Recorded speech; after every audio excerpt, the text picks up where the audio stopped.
Olá, sabe que eu hoje estava fazendo uma reflexão, hoje a data é de 15 de setembro, já de 2020, fazendo uma reflexão sobre algumas situações que a gente está vivendo diante da pandemia e nós vemos um mundo muito descuidado com respeito a um momento que Deus nos chamou para perto e esse momento de descuido está nos levando a um patamar de vida muito vulnerável, né? Na grande verdade, essa vulnerabilidade não é uma questão física, mas ela é emocional e é espiritual, é claro. Mas eu vou falar um pouco sobre o lado emocional de momentos em que a gente está vivendo, em que há uma tendência muito natural do ser humano de piorar ainda mais aquilo que já é ruim. E essa também é uma proposta de Satanás para tentar enfraquecer principalmente a fé daqueles que são cristãos. Então, numa hora dessas, de pandemia, eu me lembro de uma história que eu li na revista de missões nacionais da denominação dos batistas brasileiros. E é interessante que naquela ilustração, naquela história contada, conta-se que um fazendeiro tinha 3 filhos e desses 3 filhos ele repartiu a herança antes de morrer e ele veio a falecer. Então, quando se abriu o testamento, a filha, que era o filho mais velho, na verdade, ganhou as melhores partes das terras da fazenda. Ali dava para pecuária e dava para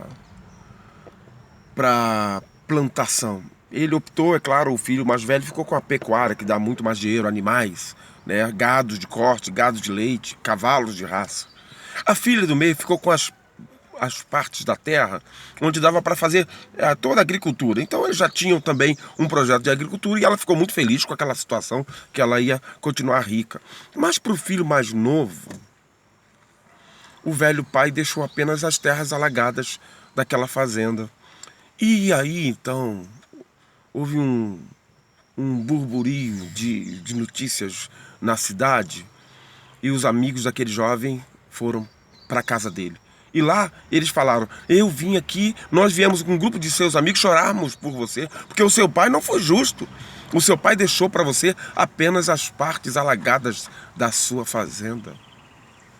O jovem falou para eles: olha, se é bom, se é ruim, só o tempo vai dizer.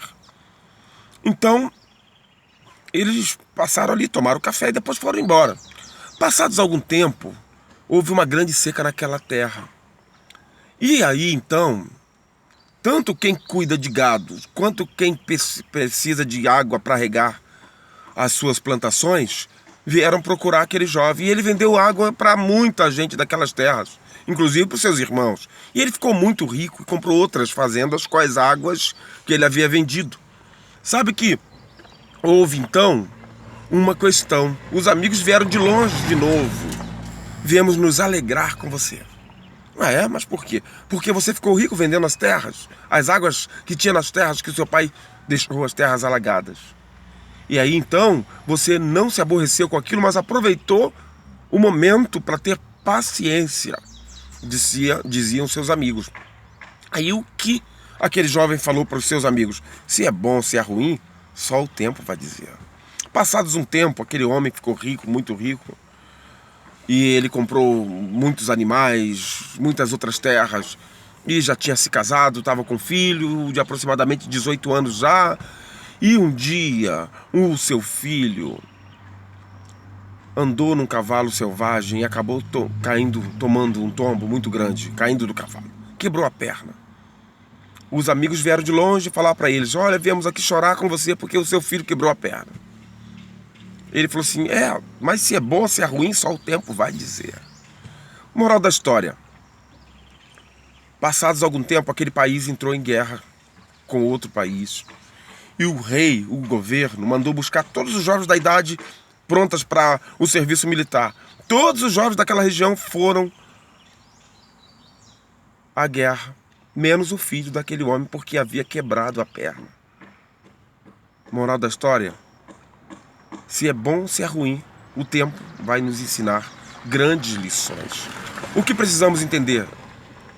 Que não existe situação ruim a ponto de nos arrebentar emocionalmente, nem situação boa demais que nos coloque num nível de soberba a ponto de achar que a gente não precisa de Deus ou das pessoas. O tempo é o nosso grande professor. Se é bom ou se é ruim, só o tempo vai dizer. Deus abençoe, fique na paz.